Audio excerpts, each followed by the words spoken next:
তুমি তোমার নিজের ভালো মন্দ সবকিছু বোঝো। যেমন তোমার হাজবেন্ডের মনে করো যদি 1 সপ্তাহ এমনি না থাকে, 1 সপ্তাহ যদি তুমি ওর সাথে কথা না বলো, তোমাকে খারাপ লাগবে না?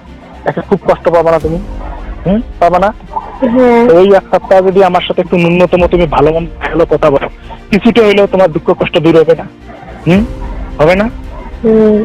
কিন্তু তুমি আমার কথা কখনো রেকর্ড করবো না, কখনোই কারোর সাথে কথা শেয়ার করবো না, কথা বলা শেষ করে কল লিস্ট গুলো কেটে দিবা। কেটে দাও না? তুমি যদি এইভাবে সারা জীবন থাকে তোমার নিজের যৌবন নষ্ট করতে চাও, সেটা করো। তুমি খালি আমাকে একটা প্রশ্নের উত্তর দাও তো, তোমার এখন যেরকম যৌবন আছে, শরীরে যেরকম চাইতে আছে, তোমার হাজবেন্ড যদি 7 বছর পর আসে, 7 বছর পর তোমার শরীরের এইরকম যৌবন থাকবে, এরকম চাইতে থাকবে? তোমার এখন বয়স 25, তখন বয়স 25 থাকবে? থাকবে? থাকবে? হ্যাঁ, তা সেটা তুমি যদি তোমার মাঝে মাঝে মানে 1 মাস 2 মাস বা 7 বা 15 দিনে কখনো যদি মনে করো তোমার ন্যূনতম এনজয় করার ইচ্ছা থাকে, মনে করো গোপনে যদি আমার সাথে তোমার মোটিভিটি চেঞ্জ হয়, তুমি যদি এনজয় করো, সেটা কি তোমার জন্য ভালো হবে না খারাপ হবে? যদি তোমার মন মানসিকতা চেঞ্জ হয়, তখন তোমার সেটা ভালো হবে না খারাপ হবে? বলো কি মনে হয়?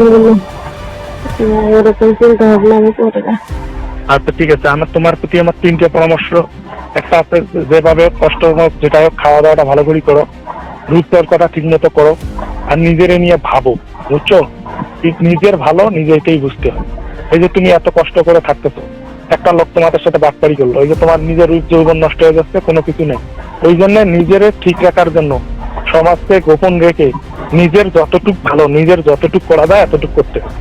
তোমার যৌবন নষ্ট হইলেও কারো কিছু যায় আসে না, তুমি মারা গেলেও কিছু যায় আসে না, তুমি বুড়ি হলেও কিছু যায় আসে না। তুমি যদি কখনো মনে করো যে না ভাইয়ের সাথে আমি সময় কাটাইতে পারো, যদি মনে করো ভাইয়ের সাথে কথা বলি শুধু বলতে পারো, যদি মনে করো যে না ভাইয়ের সাথে এমনিতে পাশে নিয়ে হালকা মেসেজিং এটার মধ্যে রাখি থাকতে পারো। আমি কি কথা ক্লিয়ার বলাইতে পেরেছি? এই জন্য তুমি যদি এখন মনে করো যে আমি আমার স্বামীকে মানে ধোঁকা দিচ্ছি বা স্বামীর সাথে আমি ইয়ে করতেছি, এটা আলাদা বিষয়, কারণ তুমি তখন বাধ্য, তুমি চাইলেও তোমার স্বামীর তুমি কাজে পাবো না। এই জন্য একটা তোমার স্বামী কাছে থেকে যদি তুমি করো, সেটা একটা আলাদা কথা। আমি কি কথাটা তোমার ক্লিয়ার বলাইতে পেরেছি?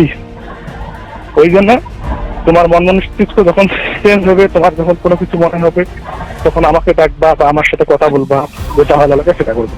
কিন্তু কখনো মন খারাপ করে থাকবে না, কখনো রূপচর্চা না করে থাকবে না, কখনো নিজেকে কষ্ট দেবে না।